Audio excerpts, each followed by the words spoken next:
dipanggil satu berkaitan tentang kasus-kasus yang dialami dalam waktu sekian. Baiklah, selamat pagi. Perkenalkan, saya adalah Abdul Suprato, CGP Angkatan 7 tahun 2022. Sebelumnya saya akan bertanya kepada Bapak Menteri, bagaimana Bapak dalam mengidentifikasi kasus-kasusnya pernah dialami dilema etika atau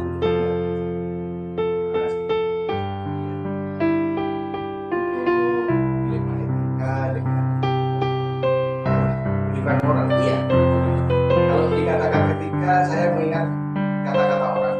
Kalau mau ketemu orang, kita harus beretika. Nah, nanti etika itu akan arahnya ke sesuatu yang baik, sesuatu yang bagus. Kemudian kalau tunjukkan moral itu nanti kita larinya ke sanksi. Misalnya, nanti pelanggaran itu kita kenakan moral. Mungkin seperti itu. Jadi antara etika itu sesuatu yang benar. Kalau tunjukkan moral itu larinya ke sesuatu pelanggaran atau sanksi. Kemudian dalam menjalankan pengambilan keputusan di sekolah Bapak ini, terutama terhadap kasus-kasus saat dimana ada sesuatu di tengah perjalanan, ada yang benar, kemudian ada yang salah, bagaimana caranya Bapak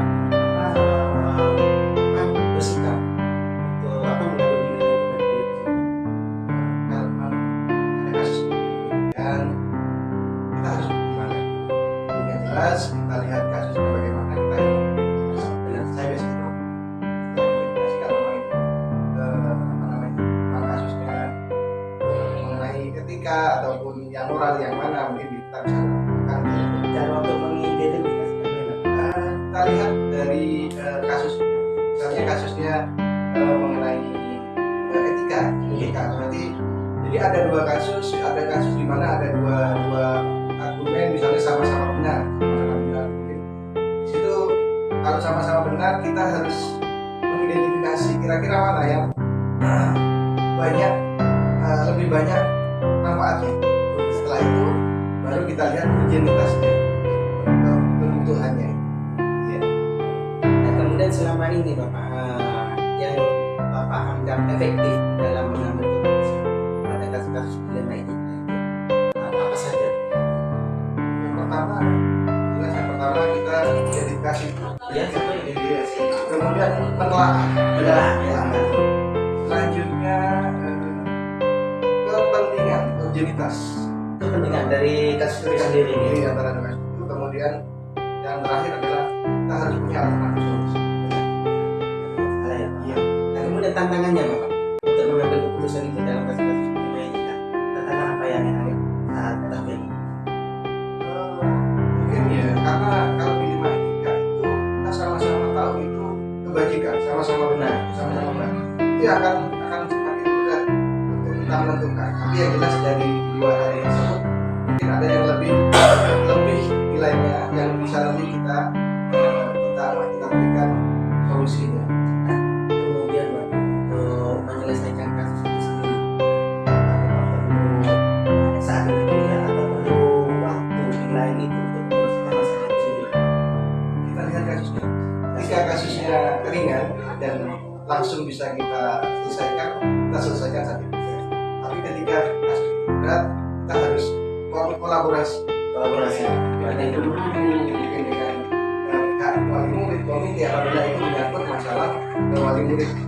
Saat berkolaborasi dengan teman sejawat itu, kira-kira itu apakah perlu dipandang saat kasus ini berkaitan dengan hukum, kasus ini berkaitan dengan berita atau Ya, jadi kalau kita tidak bisa mengatakan seperti saja ada BK dan lain sebagainya. Iya, benar. Jadi karena dia adalah guru, jadi semua guru saya rasa bisa tidak pandang itu masalah BK atau kurikulum, tapi untuk menjadi semua saat menghadapi kasus itu Bapak, apakah ada teman sejawat yang mempermudah kasus ini Bapak?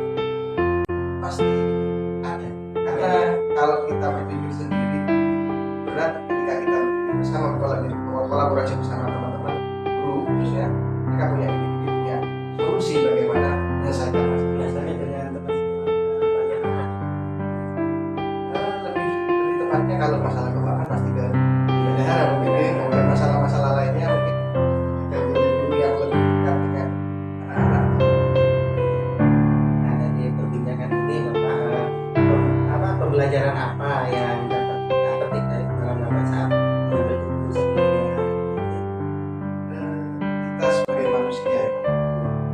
dari masalah.